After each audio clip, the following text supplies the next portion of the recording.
should. It's a good class. It's not that hard. Get a chance, try to do it as soon as possible.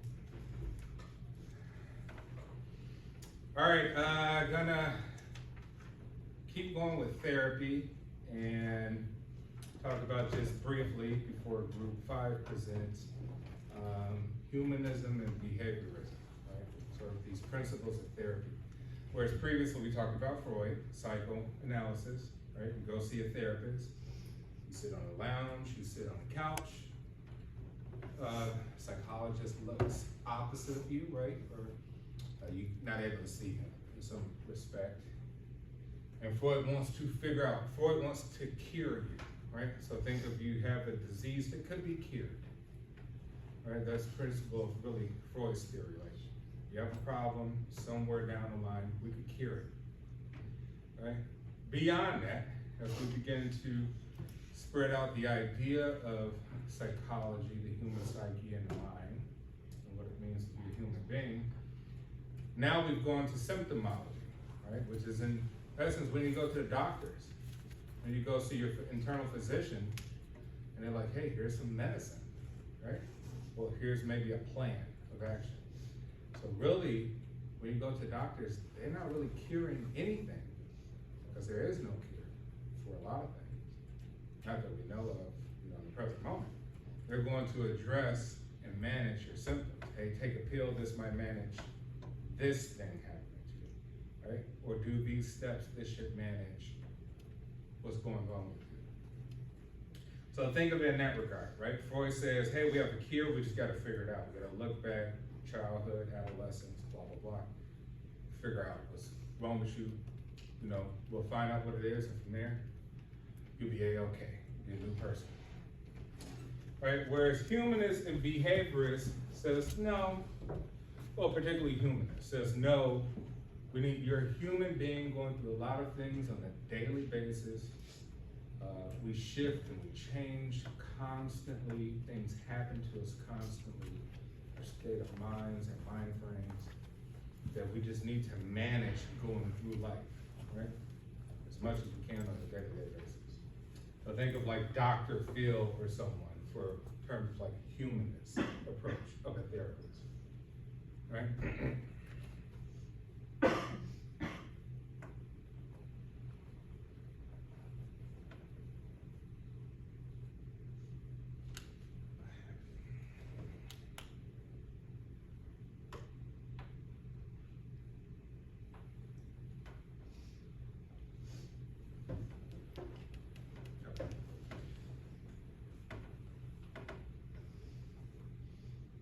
So humanistic theories, right? Therapies. Right, we want to get some insight to the human person that we're observing, right? The goals, emphasize innate potential for self-fulfillment through growth and self-awareness and self-acceptance, right? Fulfillment. We need to figure out what the heck it is you want to do. How do you want to fulfill yourself? What are your goals? If you even know what your goals are, right? Most people don't even know what their goals are. Just kind of mosey on through life and say, hey, one day I'll figure it out. One day I'll have an idea and I'll figure out what I want to do. But here we want to try to find a potential for self-fulfillment based on some sort of goal. That way we could grow in self-awareness and self-acceptance. Some people don't recognize they have a problem, right?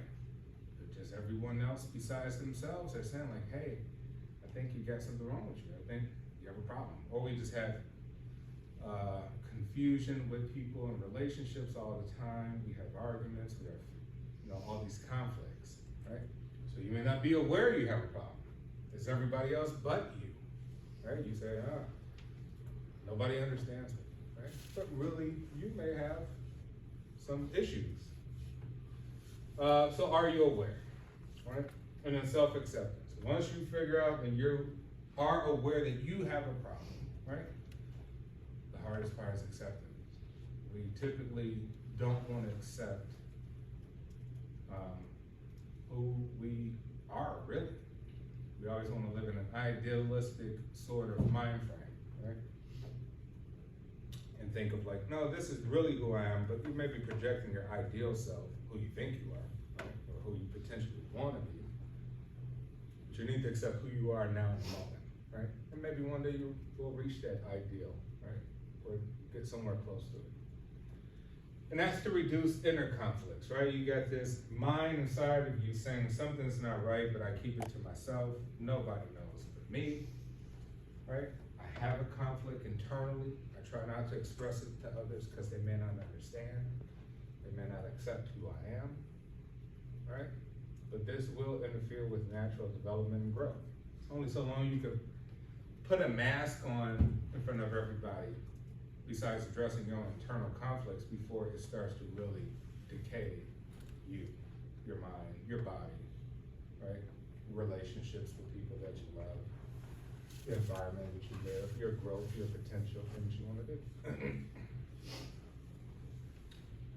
So Rogers kind of came up with these techniques and really the theory of humanistic therapy, right? Which is client-centered, right?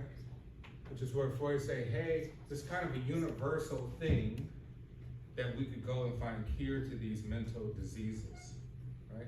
We could go back, we could trace it, we could pinpoint it, and we could establish a cure. Whereas Rogers saying like, no, hey, each one of you are unique thumbprints, right? Your situation is particularly unique to who you are and all the stuff that's happened to you that led to this point, right? But that might actually be a little bit more realistic.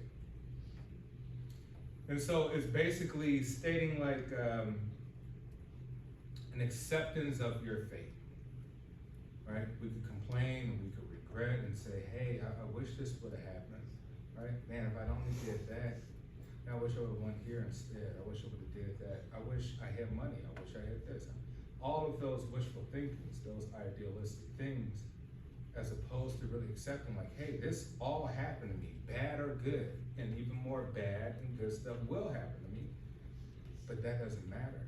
It's happened to make me who I'm supposed to be. Therefore, I will learn from it, and I accept it, and I move through life that way, right?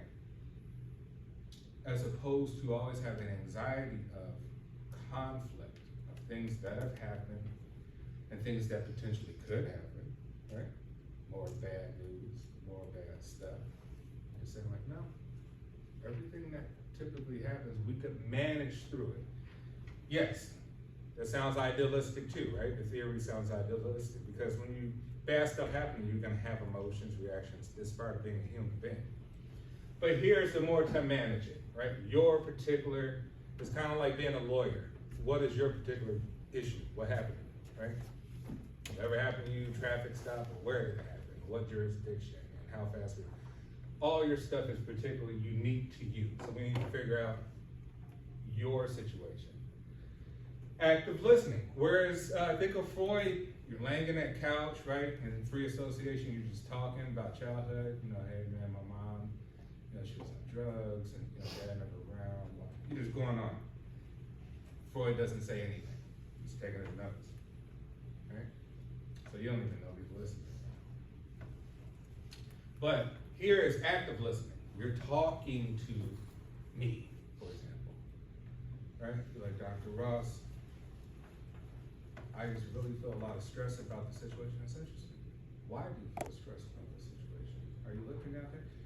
This is active, right? It's throwing stuff back to you to engage, to learn more about the issue, right? We want to engage to learn more about the issue so that we can kind of come to some insight. Maybe some insight you didn't know. You're like, oh, man, that's interesting, right? Come to something new. You're like, hey, now that you mention that, sounds kind of, maybe we could particularly focus on that thing. Right? Unconditional positive regard.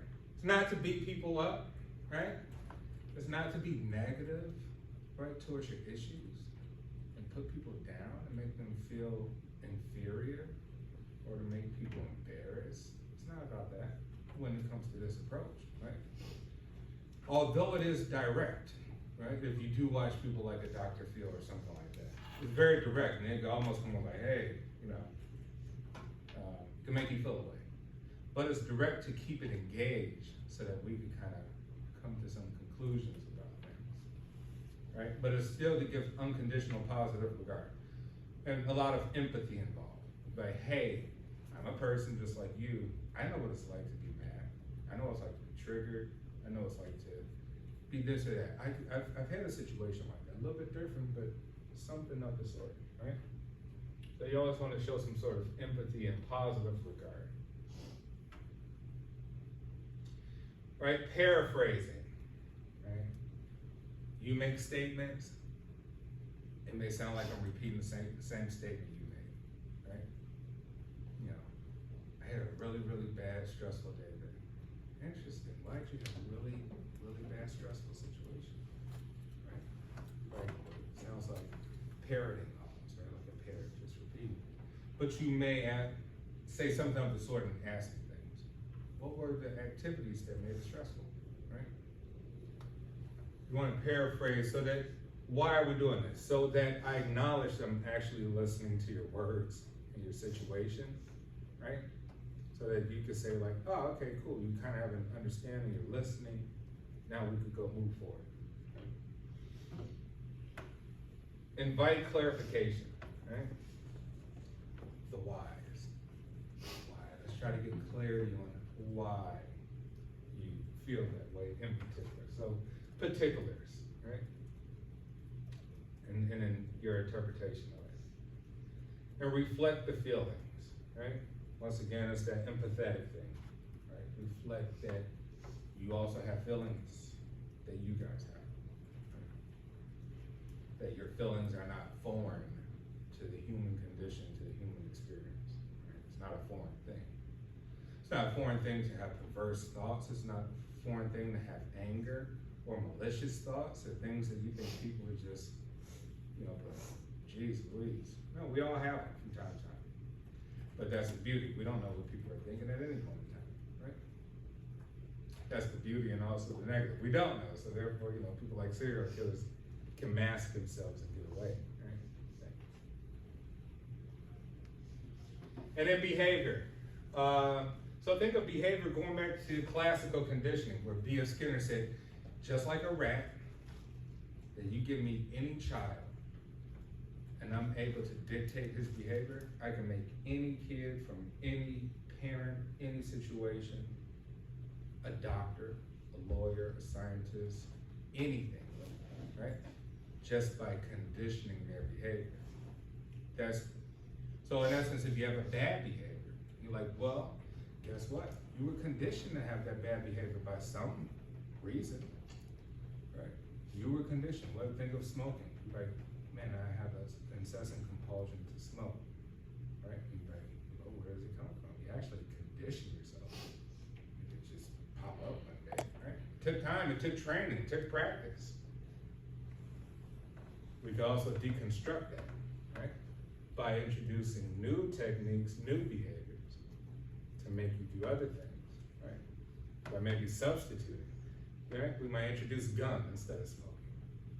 Like, oh, I have an incessant compulsion orally, right? An oral obsession, which means what? This makes me calm down. Things dealing with the mouth, right? Fixation orally. Therefore, maybe give me something that deals with the mouth, right? Chew some gum.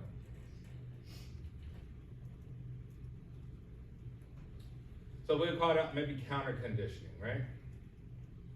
Exposure therapies, right? You have behavioral phobia to spiders, right?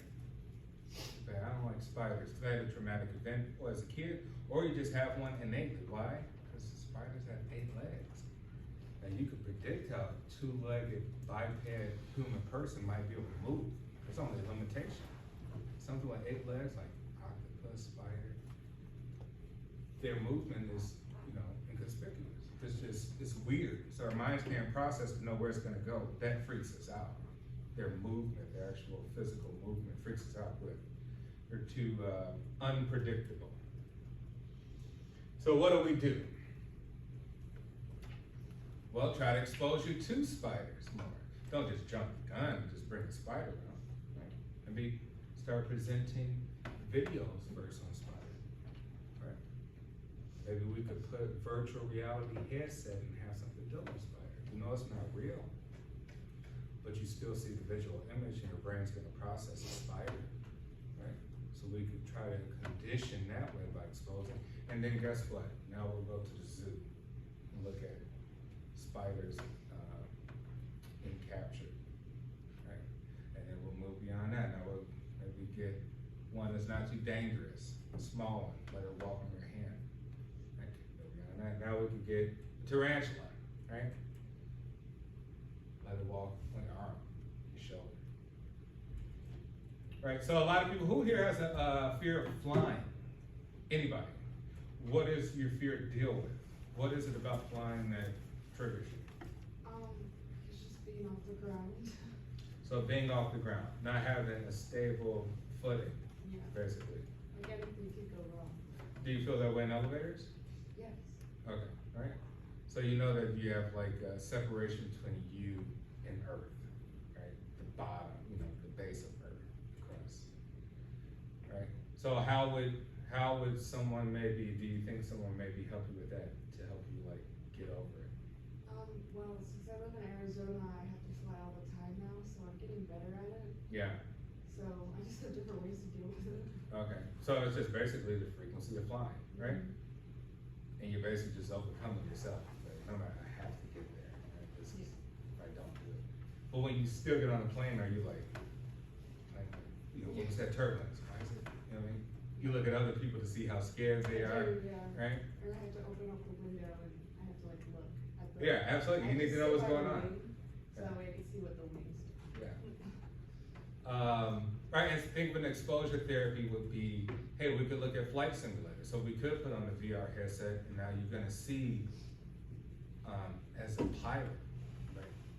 You be like, hey, I sit in the back. I have no clue what the heck's going on up there with the pilots. Right? I don't even know how this works, right? So now you can see from the pilot's point of view, pulling off in a 747, a 777. You're like, okay, this is pretty fascinating stuff, right? And you get an interest in learning how the plane operates. And once you can understand how the plane operates, the airfoil principle, things like that, you're like, okay, I get it. Anything with this principle of airfoil can go into flight.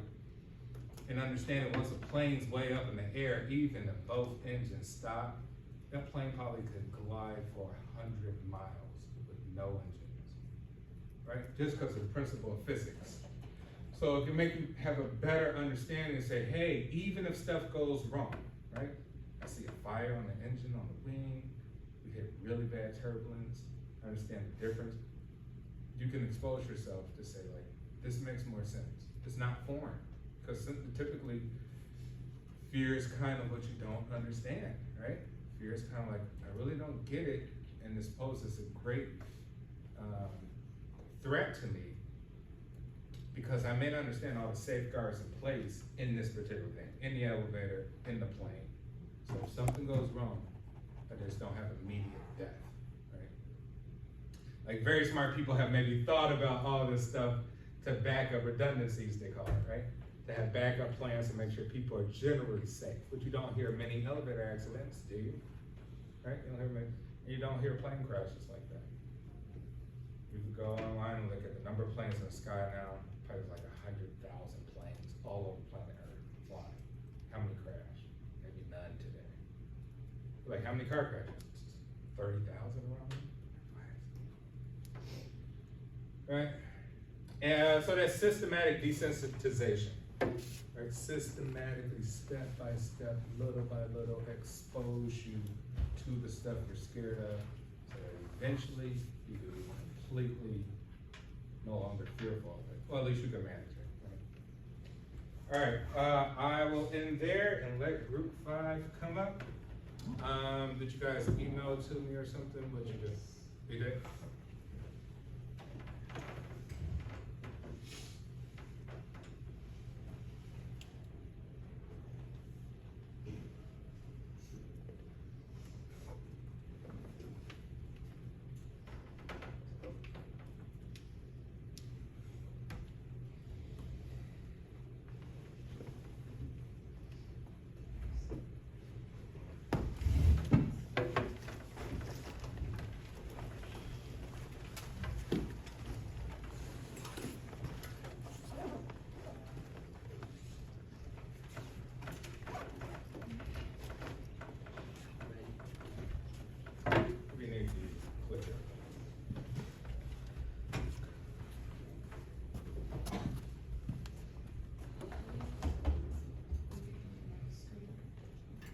Oh.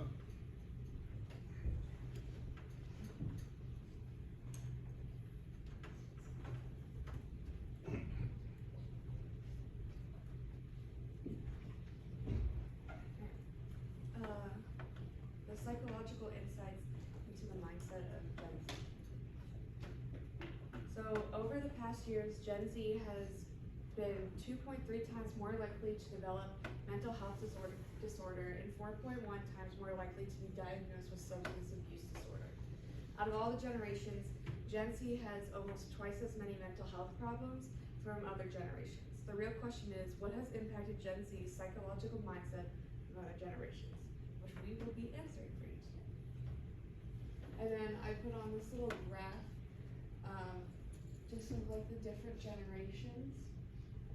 As baby boomers over here, their sample size was too small to report, so they don't have one. But otherwise, you can see how big of an increase it is for Gen Z. Social media. So social media has a huge impact on the minds of Gen Z because it's more prominent in our generation because it wasn't a thing in other generations. So the idea of a potential future reward keeps the machine in use. The same goes for social media sites. One does not know how many likes a picture will get, who will like the picture, and when the picture will receive likes. The unknown outcome and the possibility of a desired outcome can keep users engaged with the sites. So social media, the likes are a huge part of it. It can boost self-esteem because of the number of likes you get. It could be a sense of belonging, like who liked my photo?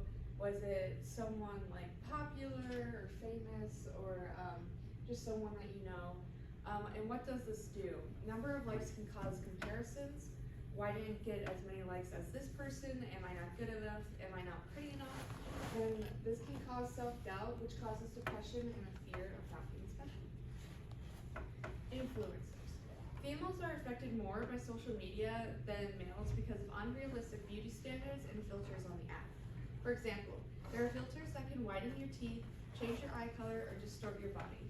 You become something that you are not by a click of a button. Influencers and models on Instagrams often have filtered and altered photos posted online, and social media actually helps boost these pages, and many teenage girls are affected by this because they see like these popular people online, but really the photos are usually fake and edited. But that doesn't really like pop up in the girl's mind. They just see the photo and are like, oh my gosh, this girl's skinny, or like, they're so beautiful, why can't I be this way? And what does this cause? The number one cause is usually eating disorders, because girls usually want to hold the same beauty standards, and they see someone skinnier than them, they think to themselves, well, I need to stop eating so I can get to this same skinniness. It also causes a lack of confidence, depression, and the biggest one is suicide, because they think they're never going to be good enough and they're never going to be pretty enough. And then FOMO, the fear of missing out. Missing experiences can cause anxiety and depression. If you don't have social media, you can sometimes miss out on jokes, connections, and modern media. You can be excluded from a group or made fun of online without your knowledge. And then not knowing and the fear of missing out creates major anxiety for someone who always wants to know everything. Workplace behavior patterns. Workplace is a really big thing for Gen Zs just because they're entering into like a place where they've never been there before. There's patterns like they lack of communication, the need to use technology to grab their attention, they have trouble meeting expectations, they quit within a 3-month period due to them being bored of being there, and they deal with anxiety. Workplace values. One thing about Gen Zs is that they pay more attention to those who are like them. They also tend to want a clear step-by-step explanation of everything they're being told to do. Gen Zs lean towards diversity and equality. There's a huge value, that's a huge value in their life. Effects of technology along with workplace. Gen Zs are prone to have anxiety due to them growing up with technology and not having as many encounters with people face to face. Not only do they deal with anxiety, but also have trouble speaking out. The reason being that they are used to typing everything out and just hitting send without actually having to speak to that person face to face. So when being at work for Gen Z, it can be nerve-wracking and hard because they don't have those communication skills and haven't yet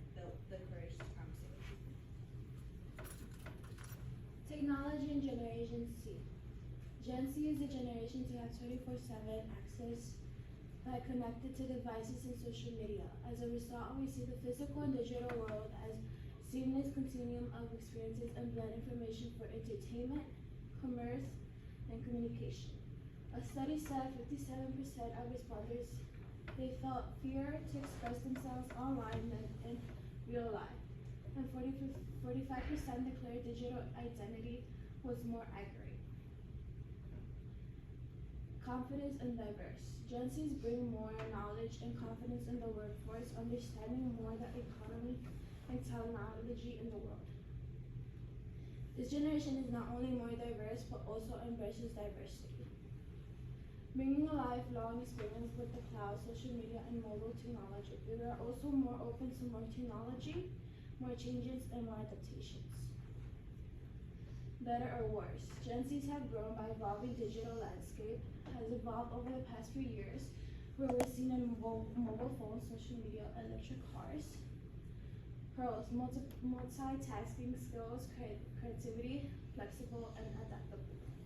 Cons, short-term and long-term health problems. Loneliness and disconnection growing up alone. A majority, 56% of Gen Zers report felt lonely at least once or twice a month during their childhood.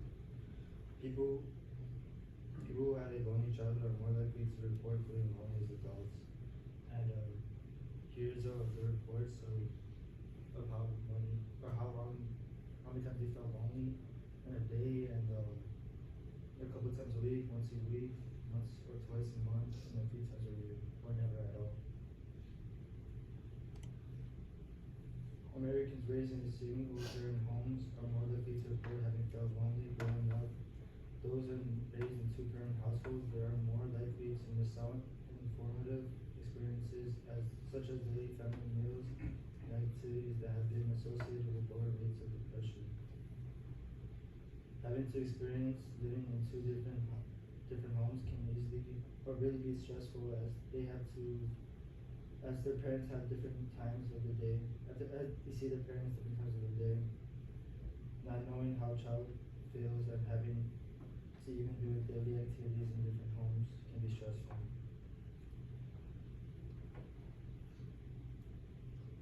85% of Gen Zers believe technology brings people together, and 70% say technology has deepened their relationships with friends and family. Virtual platforms really focus on bringing connections back and making friends, which is why a lot of people, especially Gen Zs, want those deeper social connections because it engages them to have conversations easily, and it explains in the first couple of slides. A psychological insight that I found that affected Gen Z a lot was the financial stability that we had. I feel like everybody already knows that money requires like a very great living effort and expense, because I've been there. I've tried moving out before, and I know how expensive it could be. So I pulled this quote from Brian O'Connor. It says, "The cost of living was a top worry by Gen Z, 29%. Only a quarter report they can comfortably cover their monthly living expenses, and almost half, 46%, say that they live paycheck to paycheck." It's very easy to see that the Gen Z has a character for exhaustion and mental health struggles. 18 to 25-year-olds have chosen to live with their parents still, just because of the economic struggles. In addition, young teens and adults believe that they have difficulty with rent, medical expenses, and more, because they're not capable of like doing it alone, and they obviously know the struggles. I also added this chart to show you guys. So there's family worried for the difficulty paying like rent, mortgage, and utility bills, and you guys can see Gen Z is the yellow, and for the first part, they're 36%, which is like 3% more than what the millennials are, and then as well as for the next one, worried family about having to afford the medical costs. Again, they beat the millennials by like 1.2%. Next slide, please. I also believe that rising costs impact how Gen Zs may like live in their future. I took a quote from Brian O'Connor again. I only get paid $17 an hour, and my hours are 35 hours per week. My rent is $850 a month, plus my car, my internet, and everything you need to live. It feels like there's no end in sight, and like it's never going to get any better. I feel like everything about money, like nowadays, for like kids our age, everything is like about money. Like, you know, let's say it's emotionally and psychologically something that affects us. Like personally myself, like I know when I'm like, oh, I don't have enough money to buy this, I'm like, oh shit, it makes me stress myself, and I'm like, oh, I don't have money. So and if anybody's financially struggling, it's going to impact every single area of their daily lives, like impacting their relationships to themselves and with others. And it's also stress can relate to financial instability. And then my last thing to talk about is not feeling great about their mental health because of the financial stability. I pulled a quote from Girl Crank. It says 9 out of 10 Gen Zers were diagnosed with mental health conditions struggles with anxiety, and nearly 8 out of 10, 78% are battling depression. Some of the biggest concerns have to do with finances and work. More than 3 and 5, 66% do not feel financially stable. I feel like feeling being down by money can really impact like the way someone thinks, the way they sleep, the way they act with others, with themselves, and it also can affect like their energy levels. And like I said again, I feel like the more money people have, the more happier they are. It's like if someone wins the lottery, they're like, oh, you know, they'll be really happy.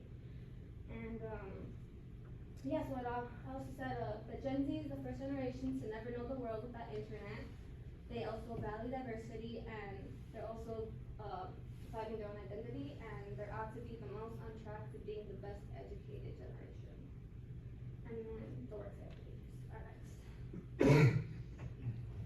Excellent. All right, Gen Z, you guys, I know you gotta have some questions. What are your thoughts on being Gen Z? Anybody, questions or comments, commentary? Yeah. I don't know, it's just like a general comment. It kind of sucks being Gen Z because I know they just call us like the crystal generation because they think that we're too sensitive over certain things. Mm-hmm. Or like the fact is just that we're trying to be better or like be more inclusive, but older generations think that we're just being way too sensitive, but the reality is just that we're trying to be better to include more people to make sure that we don't feel lonely, so we grow up with trauma that our families feel from past ages. Yeah, I mean, as you know, I'm the older person here, so you guys have the freedom to have your own thought, expression, beliefs, right? Just like the previous generations, and now the people from previous generations are angry about that. You're like, well, you wanted freedom, right? Freedom for people to, you know, have their own values, perspectives.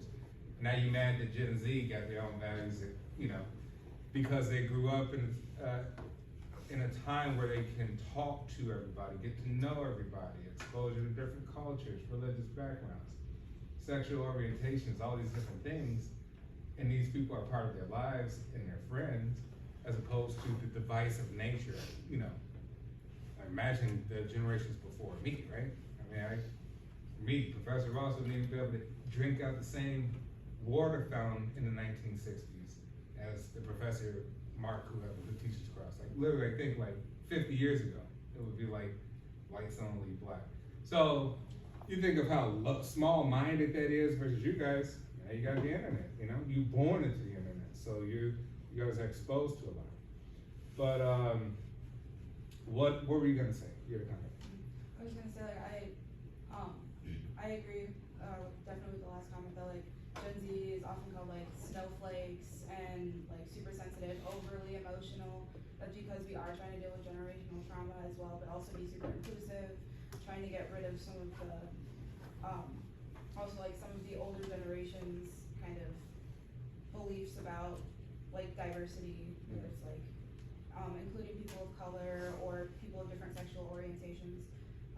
But Gen Z went from being one of the most hated generations, like to being one of like, even though it's still kind of hated, it's also like super supportive because Gen Zers were like people who had like initiated and gone to like all the protests the last couple of years, and now it's like, oh, like people in Gen Z are standing up for themselves, standing up for other people. It's so diverse. They're like so aware of what's going on because of like technology, because everyone is like, oh, there's a rally, there's a protest this weekend, like come to this location, you see it on social media and you go.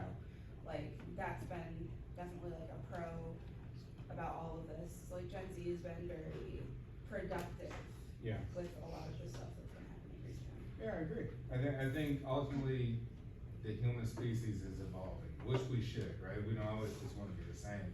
Our minds are evolving, innovation, technology, all the stuff is good. Anybody else? Comments? Now, in terms of the technology, just personally for all you guys, do you feel these sort of things, like looking at the extreme beauty standards that are out there on technology, does that depress you or affect you in any way? Or looking at people putting all their glitz and glamour of money and money phones and all these things, did that impact you to make you feel away, to maybe feel inferior or, you know, wanting more or something? How does that, you guys personally? Well, for me, I feel like it doesn't make me just feel bad. It kind of motivates me, like not only like body, like into fitness, it might be like, oh, so I should do some gym, like not in a bad way, but it's like it can help me like mentally and physically, or like other things when I see other people doing good, it's like, well, I can do good too, or if they're doing good, it kind of like motivates me to do better, you know. That's good. So you're taking all the information on the internet that you are able to see and using it for positive motivation to develop you rather than, you know, harming you in a sense like, I'm not that, I'm never gonna be that type of mentality. Okay, yeah, if there's no more comments, excellent, you guys. I really enjoyed that one. What time is it? 40 minutes. All right, yeah, we'll finish off group 6 on Friday, and then Monday will be our exam. I'll send something out by Friday about the exam. The final exam will be in person. So I want everybody here for the last class, so we can all kind of celebrate getting through the semester. I'll bring some snacks or something. Yeah. Is it still online but in person, or is it like paper pencil? You know, I'm not sure. I'm not sure how I want to do it, but there's nothing to be stressed over about. But I'll let you know when I post it on Blackboard how it's going to go. Okay, sounds good. All right, have a good one, you guys.